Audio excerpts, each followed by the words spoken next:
right, so we're making some videos kind of explaining how I built some of my Halloween props this year. A lot of stuff I made myself, which is something I really enjoy doing, so I thought I'd share it with all of you guys.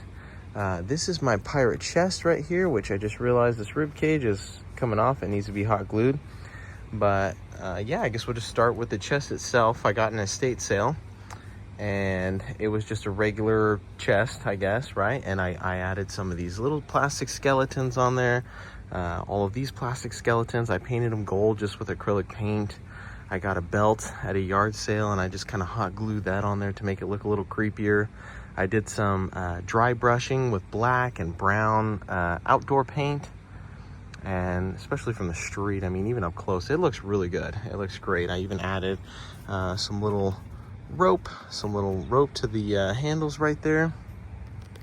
And inside here, we have a pair of Logitech computer speakers that I found at a thrift store for about $6.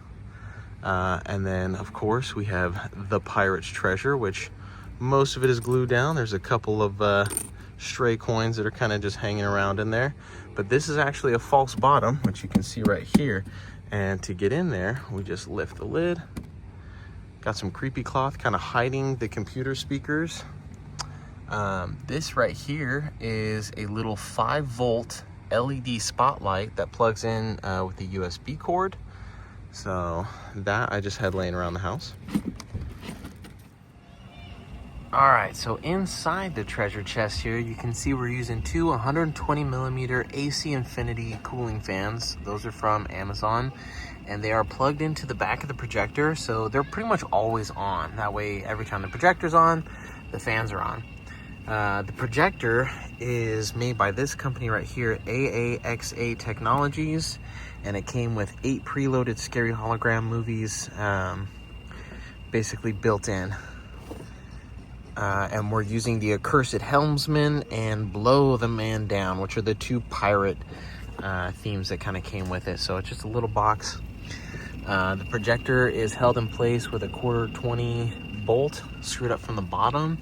And then I have 4 wood screws that secure the chest to the barrel so someone can't just run off with it. The barrel's really heavy. So let's see, what else we got in here? We got the projector, we got the cooling fans.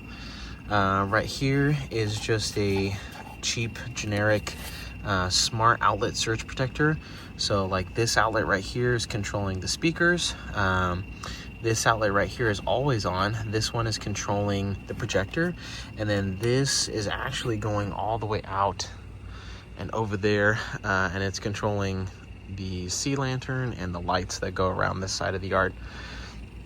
So the reason the projector is always on is because it has a built-in timer. So at 7:30 at night, it automatically kicks itself on and starts playing the pirate scenes that I have selected. This is the audio cable right here for the computer speakers, the USB for the fan, and then the power for the projector itself. And that's pretty much it. The speakers are mounted with hot glue and a couple wood screws to the bases. And when everything's closed up tight, you can't really see any of this. So I'll show you what it looks like from this side right here. There's the projector, just got a nice big hole right there. The fans have the grills on them. And there's definitely a lot of airflow that comes through this port right here. So the air is getting sucked in through this side and blown out through this port right here. So it keeps the projector nice and cool. This right here is just a little 1x2. This is where the coin platform sits on top of, and then it also sits on top of the fans. The fans come with a high, medium, low switch. I just keep it on the highest setting, and they pretty much run all day, which doesn't bother me. That's fine if it runs all day. Oh, and then also the USB, this light right here that I mentioned earlier, is plugged into the USB, which is also on a timer. So at 7 o'clock tonight, that USB outlet will kick on and illuminate all the coins in there. So yeah, that's pretty much it. There's the treasure chest. I curse you, David. I send you to the water.